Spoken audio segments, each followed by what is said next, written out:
Porsche racing anywhere in the world. That's Sam Shahin. That's a big accident.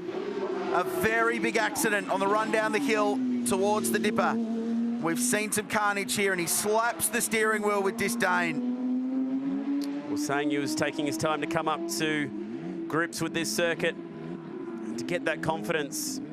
This was, to that point, his best lap of the session, 54.2 to the first sector. He's trying to get it moving, but the red flag has already flown. And this is deja vu, actually.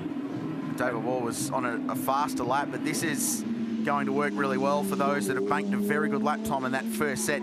That's why you must run on that first set of tyres and go as hard as you can in case there's a red flag. And even though the car was running, which is a good sign, it was trying to get first gear and drive away, but there's quite a lot of damage on the right front corner, so you can see the radiator there, just tucked in behind where the front bumper bar used to be.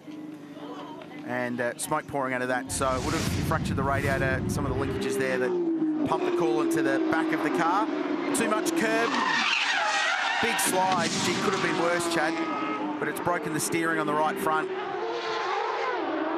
Remember Tony Longhurst went in up there in the Boatworks Porsche? Yes, yeah.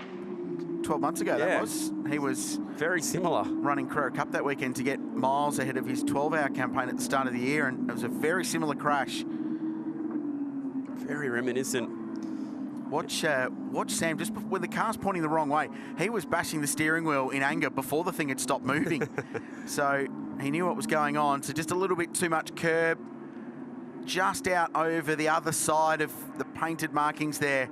So the car's unloaded now. You can see it bouncing on its suspension, trying to settle a little bit too wide, and now it starts sliding. So it's out in the marbles, just scrapes the tyres, just scrapes the wall. So it could have been much worse, because he could have belted the Coates Hire sign on the outside of the racetrack. And I'm not going to say he's fortunate to get away with that, but it could have been much worse.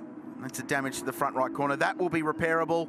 And assuming it hasn't done any gearbox drama where the right rear corner hit the fence, that car will be fixable ahead of race 1 today. If it's done some damage to the gearbox, it might be a bit of a stretch for today's race, but it was reasonably light contact